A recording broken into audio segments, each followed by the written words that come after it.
आज आपका 9वीं कक्षा का सामाजिक का पेपर हुआ है, एनुअल वार्षिक पेपर। उस पेपर ये आप जो देख रहे हैं वार्षिक पेपर आपका, इसको हम सॉल्व करने का प्रयास करेंगे ताकि आप अपने अंकों का अंदाज़ा लगा सकें। उसके लिए मैं सॉल्यूशन कर रहा हूँ। देखिए पहला प्रश्न आपका, पहला प्रश्न है, सही प्रश्न करने दे रखे हैं। इसके बाद 2 अंकों वाले प्रश्न, ये प्रश्न पत्र में पूरा का पूरा आपको दिखा रहा हूँ। पहला प्रश्न, किसानों को उनकी फसल के लिए पहले से घोषित कीमतें दी जाती है, कौन से मूल्य कहते हैं? इसको न्यूनतम समर्थित मूल्य कहते हैं। तो आपका एक तो ठीक है। इसके बाद आप प्रश्न नंबर 2 पर चलेंगे। प्रश्न नंबर 2, अंत्योदय अन्न योजना कब शुरू की गई? ये 2000 में की गई थी पूरी। तो आपको इसी उत्तर इसका ठीक है। इसका हरित क्रांति कौन सी फसल का उत्पादन सबसे अधिक हुई थी? तो उसमें गेहूं का पैदावार सबसे ज़्यादा हुई थी। तो इसका उत्तर ए ठीक है। इसके बाद श्वेत क्रांति दूध से संबंधित है, दूध से लेकर गई, तो इसका हमारा उत्तर डी ठीक है। इसके बाद आपका प्रश्न नंबर 5, हरियाणा में जो सबसे भयानक अकाल पड़ा था 1983 का, वो कौन सा राज्य था? तो वह बंगाल का था। बंगाल में सबसे भयंकर अकाल पड़ा था, सबसे भारी काल, वो ये था। इसके बाद आप प्रश्न नंबर 6, सिंधु गंगा नदी तंत्रों के बीच के जल को क्या कहते हैं? अम्बाड़ा का क्षेत्र आता है। अम्बाड़ा सिंधु गंगा नदी के तंत्रों के बीच का जल विभाजक क्षेत्र है। अम्बाड़ा उत्तर आपका डी। इसका 7वां, ताप्ती का उद्गम मध्य प्रदेश खालिस्तान जिले में सतपुड़ा की श्रृंखलाओं में है। बैतूल से मध्य प्रदेश की जो बैतूल है, बैतूल एक जिला है मध्य प्रदेश में, और उसमें सतपुड़ा की श्रृंखलाएं से ताप्ती नदी निकलती है। इसके प्रश्न नंबर 8वां,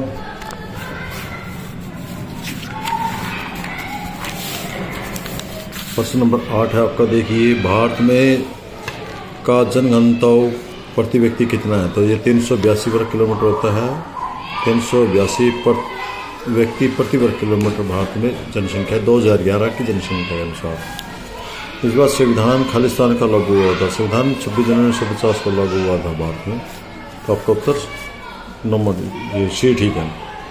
10वां प्रश्न है, भारत को कितने निर्वाचन क्षेत्रों में बांटा गया?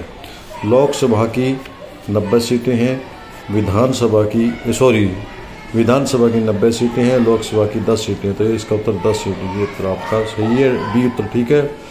यदि यहाँ लोकसभा की जगह विधानसभा हो फिर आपका 90 उत्तर आता है, बट यहाँ लोकसभा है तो आपका ये प्रश्न है।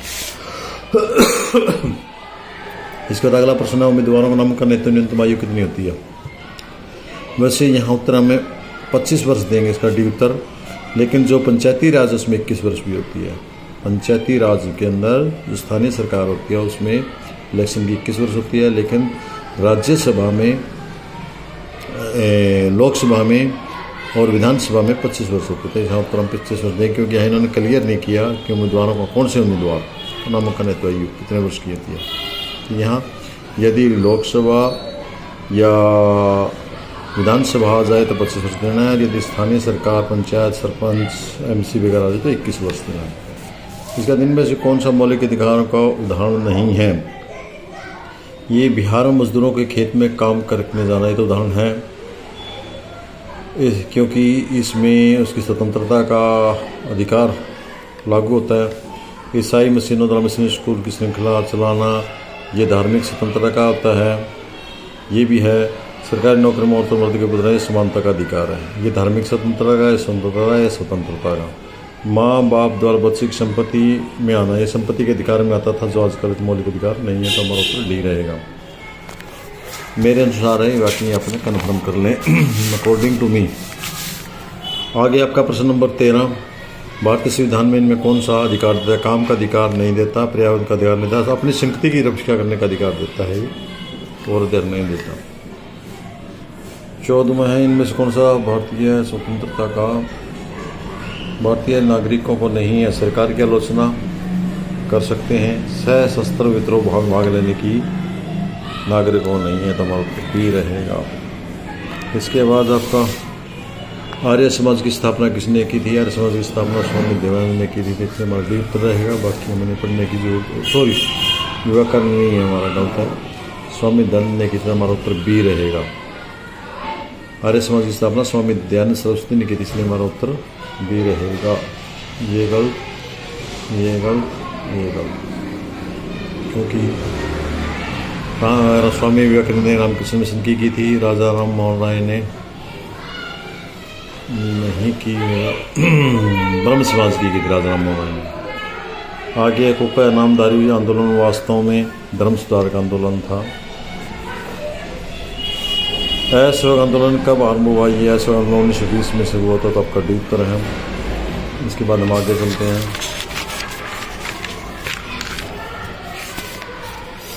मोपला, मोपला जाति किसे धर्म से संबंधित है? मुसलमान धर्म से संबंधित है, तो मुस्लिम धर्म भी तो ठीक रहेगा आपका।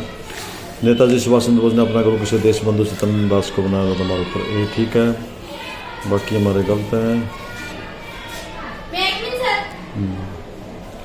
सर चौधरी छोटू राम ने कौन सा नाम दिया था? रेवेंजम शेर पंजाब नाम नहीं दिया गया, शेर पंजाब नहीं दिया गया, बाकी सारे दिए गए हैं।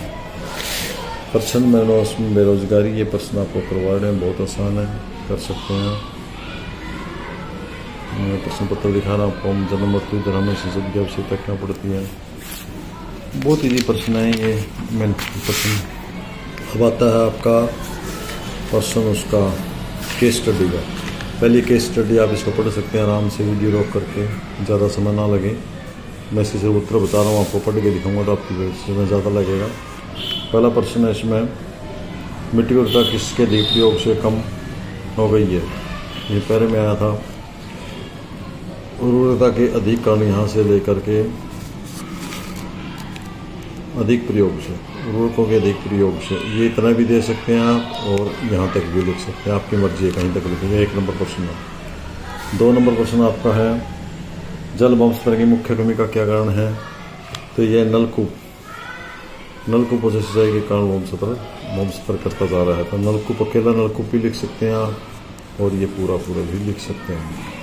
इसके बाद तीसरा प्रश्न क्या आपका, भूमि का कौन सा संसाधन है?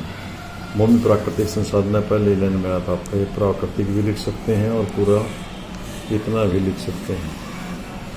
इसके बाद आपको अगला केस स्टडी का ये केस स्टडी आप वीडियो रोक के पढ़ सकते हैं आराम से।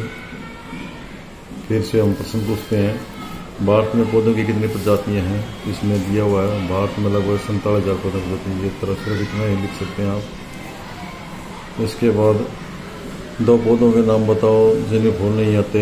तो 2 पौधे हैं, फर्न, शैवाल। ये उत्तर आपका 2 या 3 बताओ, ठीक है। इसके बाद प्रश्न नंबर 3 है, विश्व के कितने फूलदार पौधे भारत में पाए जाते हैं? भारत में फूलदार पौधे कितने प्रतिशत पाए जाते हैं? 6%। 6% को लिख सकते हैं, ज़्यादा लिखने की आवश्यकता नहीं। अगला पैराग्राफ आप केस स्टडी के लिए ध्यान से पढ़ें, इंग्लिश वाले इंग्लिश में, हिंदी वाले हिंदी पढ़ें, और फिर प्रश्न को उत्तर जानें। पहला प्रश्न दिया, चीन में अकाल के दौरान कितने लोग भूख से मर गए थे? तो पैसिव में हमने पढ़ा था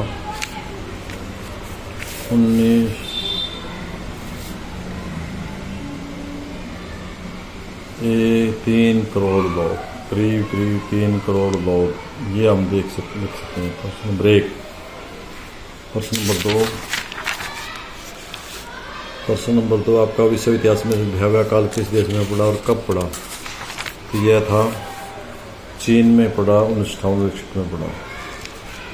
ये प्रश्न नंबर 2 का उत्तर है। सन भी आ गया और देश भी आ गया, चीन भी आ गया और 1958 भी आ गया, 3 साल के लिए। तीसरा प्रश्न, भारत में अकाल के दौरान भूखमरी जैसी स्थिति क्यों उत्पन्न नहीं हुई?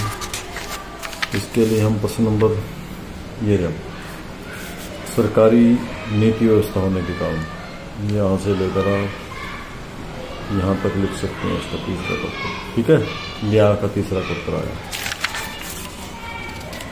इसके बाद केस स्टडी का अगला प्रश्न देखते हैं हम। ये लाला लाजपत राय वाले में से लिया गया है। देखिए, ये केस स्टडी में पैरा पढ़ूंगा तो आपका ज़्यादा वीडियो लंबी होगी। मैं पैरा नहीं पढ़ रहा, आप कैसे वैसे पढ़ सकते हैं वीडियो को रोक करके, ठीक है, पढ़ लिया होगा आपने। अब चलते हैं पहले प्रश्न, किस नेता ने शेर पंजाब की उपाधि दी गई है? तो लाला लाजपत राय थे। तो हम लाला लाजपत राय को शेर की उपाधि दी गई थी, शेर पंजाब की उपाधि दी गई थी, तो हम लाला लाजपत राय लिख सकते हैं। कहीं से भी उठा के नाम लिखें, लाला लाजपत राय, आगे तक ले लो, लाला लाजपत राय यहाँ तक ले लो, मर्जी आपकी, ये लिख देते हैं। कौन सा लिख दें? लाला लाजपत राय लिखना है। दूसरा लाला लाजपत राय द्वारा प्रकाशित 2 प्रकाशनों का नाम बताओ। तो उसमें एक प्रकाशन था आपका वंदे मातरम, और दूसरा द पीपल। ये 2 लिख सकते हैं आप, ये 2 प्रकाशन थे। लाला लाजपत राय ने किस आंदोलन में महत्वपूर्ण भूमिका निभाई? कि उन्होंने होम रूल आंदोलन और किसानों के आंदोलन में महत्वपूर्ण निभाई। होम रूल आंदोलन और किसानों के आंदोलन में महत्वपूर्ण भूमिका निभाई। आप अकेला इसको भी लिख सकते हैं, ये दोनों लिखना है, दोनों लिखना है। इसके बाद ये आपका अगला प्रश्न बम्पर स्टॉक वाला, ये आपके थ्योरिकल प्रश्न है, इनको आप लिख सकते हैं 37-38 तक। बात के बाद ये 5 का, इसके बाद ये आपका मैप। से पहले आपने मैप बढ़ते समय देख लेना। पुलिकट झील गए तमिलनाडु आंध्र प्रदेश के बीच में है। बांदीपुर में कर्नाटक और सीमा केरल और तमिलनाडु की सीमा पर कर्नाटक में है बांदीपुर नेशनल पार्क। श्रीशिका राजस्थान के अलवर में है। सेलूर जेल कालापानी द्वीप में port Blair Andaman Nicobar port Blair में है। ये आपका मैप है। क्या मिनट सर फोटो सेट करनी है मुझे एडमिट कार्ड से लाना। कितनी देर में जाओ सर बस 2 मिनट दे ये भरा हुआ 500 रुपए की सीट है। Okay sir.